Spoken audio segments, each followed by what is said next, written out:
Demon Slayer Season 2 Episode 9, which is really the first episode of the part of the second season that matters, starts with the conclusion to the Rengoku and Akaza fight, where we see Rengoku lay down his life against Upper Moon 3, Akaza. After his esoteric art wasn't enough, Rengoku falls, and the others are left to pick up the pieces as Akaza flees. And afterwards, Rengoku shares a final message with Tanjiro.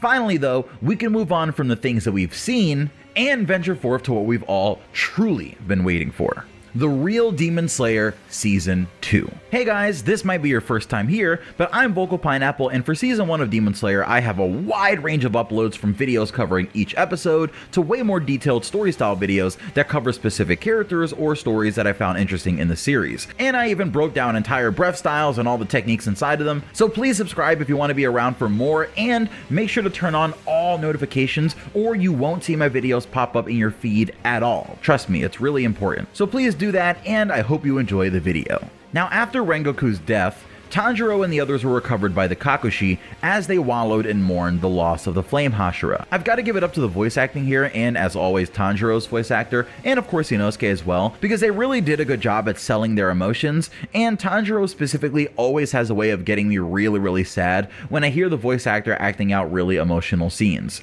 This episode does start off with a really heavy tone in general, as we see people learning of Rengoku's passing, starting off with his little brother Shinjudo, who falls to his knees upon learning it from a Kasugai crow. Then we see Uba Yashiki learning the information from a crow, who also reveals what Tanjiro said to Akaza in the forest about the Demon Slayers being the true courageous ones because they can't regenerate and they fight on the demon's turf, whereas the demons can regenerate and they run away on the Demon Slayer's turf. Now, with an hour-long episode, or really 46 minutes, once you cut out all the commercial breaks and whatnot, we actually have time to let Ufotable really do some establishing shots that set the mood and atmosphere that we've come to know and expect from Demon Slayer. This is a sad, dark world with a little bit of light in it, but the demons and their threat constantly linger over everyone trying to live their everyday lives, and the combined power of the Demon Slayer core might not be enough to stop them. We see red cloudy skies, dark alleys, sashes laid about, which is obviously a hint towards one of our main villains this season,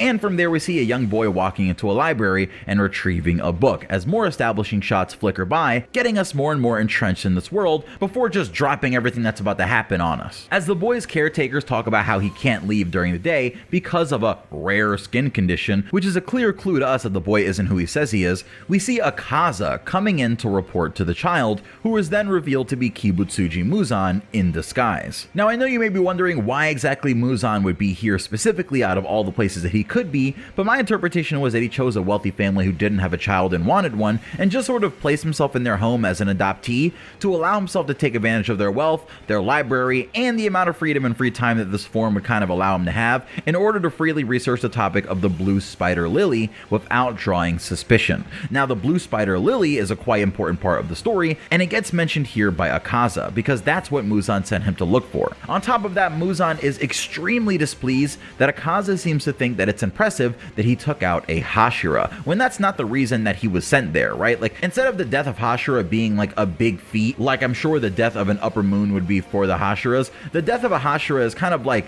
a matter of fact to Muzan, right? It's like stepping on a bug that you would see when you're walking if it's in your way, or even if it's not. Like, if you want to step on it, it's a matter of fact, you know? It's not really something you should be proud of. It's something that you should be doing, like brushing your teeth in the morning. I will say that Muzan here is simply horrifying. He sends a wave of pain towards Akaza that literally shatters the glass in the door nearby, and then he just kind of stares at him and says his name repeatedly, and you just have Akaza falling apart and literally coughing up blood, and it's just really spooky. This meeting combined with Tanjiro's words will really have an effect on Akaza, who promises to make Tanjiro pay for all of his frustration when they meet again, and expect them to meet again in the future, and for it to actually be really awesome when they do. From here we cut back to the Butterfly Mansion, where Zenitsu is worried about Tanjiro and the others before his nose is bashed in by one of the Butterfly Sisters, who tells us that Tanjiro is already up and out. This leads to one of my favorite sections from the aftermath of the Mugen Train arc, which is Tanjiro visiting the Rengoku family home.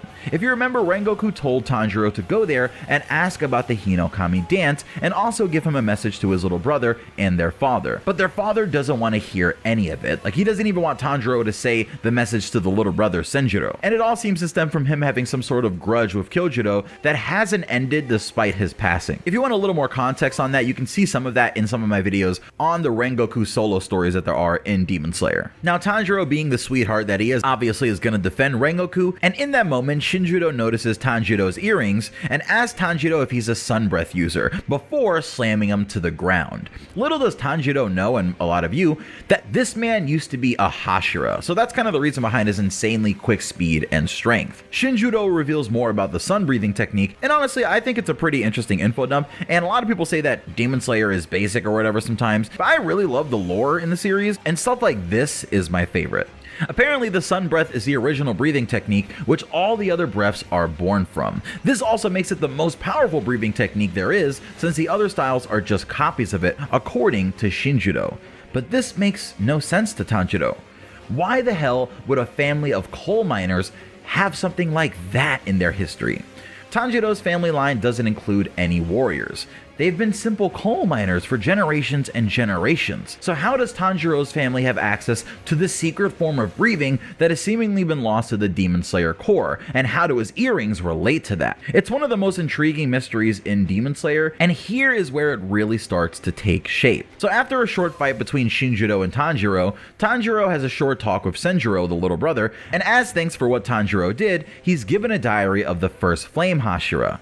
But all the pages are torn to pieces because their father has been drunkenly destroying their historical documents. Tanjiro isn't too disheartened though, because he did end up learning something after all, like the fact that the Hinokami dance is called the Sun Breath, and that it's the original breath. We learn more about Senjudo, who doesn't think that he has the skill to become a swordsman, and we get a really touching speech about how he feels like Rengoku would forgive him for living in a way that makes him happy. He promises to restore the archives to their former status and try to give any information that would be useful to Tanjiro eventually, so this is telling us that one day, Senjudo might come through with important information that will come in extremely handy, but that's a hope for another time. Beautifully, Senjudo gives Tanjiro Rengoku's sword guard, which is the really cool one that Rengoku had that looked like a flame. And after Tanjiro leaves, Senjuro goes to tell his father that Rengoku's last words were to take care of yourself, causing the father to get angry and try to drink the pain away, but just then he realizes that he's out and has to face the pain without it, causing him to break down crying.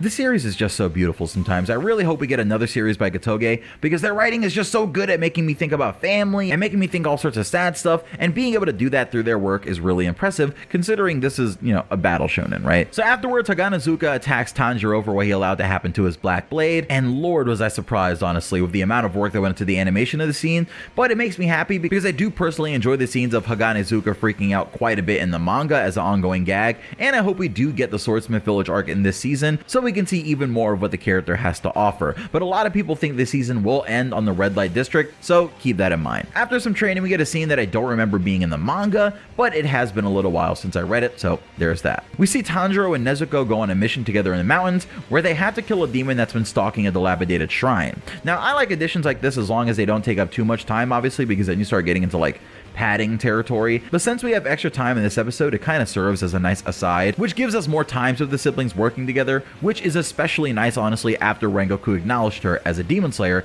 in the Mugen Train arc. And of course, it's probably a good way to reinforce some parallels for the villains that are coming up in this arc. The demon they're fighting is an odd scorpion kind of human-like demon who gets handled pretty easily, with Tanjiro taking it out before anyone in the nearby village is able to notice. And I like how the return from this mission smoothly takes us into the beginning of the Red Light District arc's content. Uzui Tengen, the Sound Hashira, has taken one of Shinobu's sisters, and Kanao, who we've learned in the first season doesn't make any decisions for herself, is finally stepping up thanks to Tanjiro's words last season, as she grabs Tengen's arm and tries to stop him from leaving with her sisters. Now, of course, Tanjiro steps in and tries to be the hero, but Uzui is way too fast for him, and he gets the better of Tanjiro. From here, we find out that Uzui needs 2 girls for a specific mission, but Tanjiro argues on Aoi's behalf to go in her place alongside Inosuke and Zenitsu in a really cool kind of group gathering scene. I really love the main trio in the series and how they feel like a group of knucklehead brothers, and I think part of that quickly brushes off onto Uzui, who decides to bring them along, after all,